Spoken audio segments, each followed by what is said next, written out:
توبہ کر لیں۔ اور پھر یہاں تک نہیں، فَإِذَا جَاءَتْهُمُ الْحَسَنَةُ قَالُوا لَنَا هَٰذِهِ، جب انہیں کوئی بلائی پہنچتی تو بلائی کو اپنی طرف اشارہ کرتے ہوئے کہتے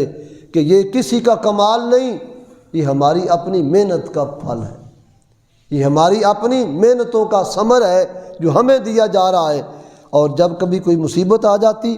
الا انما طائرهم عند اللہ، تو ان کے لیے جب کوئی مصیبت پہنچتی تو وہ،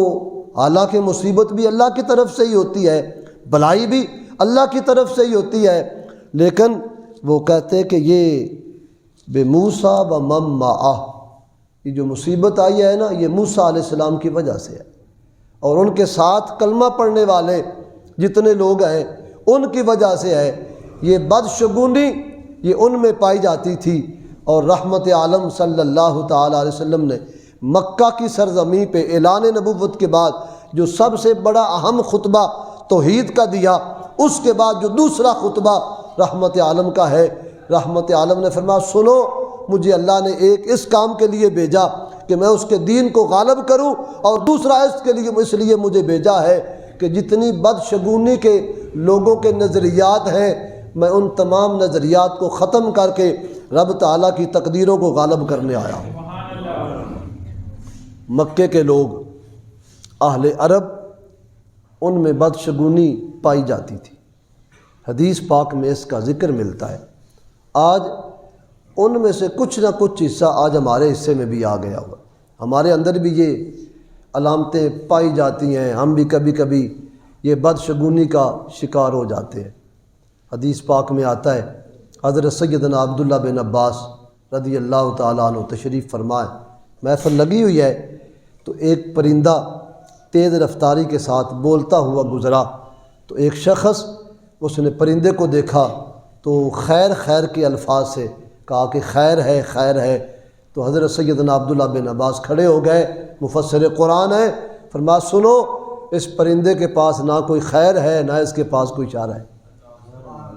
یہ پرندے کی آواز میں کیا خیر ہو سکتی ہے، کون سا شر ہو سکتا ہے؟ نہ اس کے پاس کوئی خیر ہے نہ اس کے پاس کوئی شر ہے۔ اہل عرب ان کا طریقہ یہ تھا کہ کہیں جانا ہوتا، کوئی نیا کام کرنا ہوتا تو پرندہ وہ سامنے رکھتے اور پرندے کو اڑاتے، وہ اڑ کے سیدھی جانب جاتا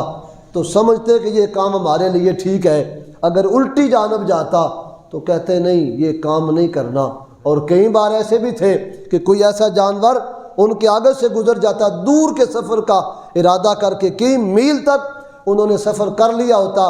تو وہ اس جانور کے گزرنے کو بدشگونی شمار کرتے ہوئے سفر کو مؤخر کر کے واپس پلٹ آتے۔ رحمت عالم نے ان تمام چیزوں کو فرمایا یہ اسلام میں شرک کے قریب قریب ہے۔ 3 بار حضور پاک علیہ السلام نے جس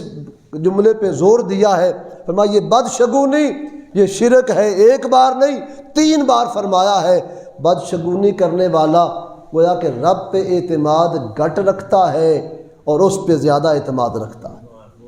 ہمارے یہاں بھی یہ بیماریاں ہیں، وقت ختم ہو رہا ہے، نئی شادیاں ہوتی ہیں، بیٹی جاتی ہے اپنے خامند کے گھر، نیا ماحول ہوتا ہے، وہ ماحول سے بے خبر ہوتی ہے، اس کو نہیں پتا کہ ان کے ماحول میں کیسے کیسے چل چالے ہیں۔ ہمارے اپنے چل چالے نا جی، سمجھ آ رہی ہے چل چالے دی پنجابی چاہے تاکہ سمجھ جلدی آ جائے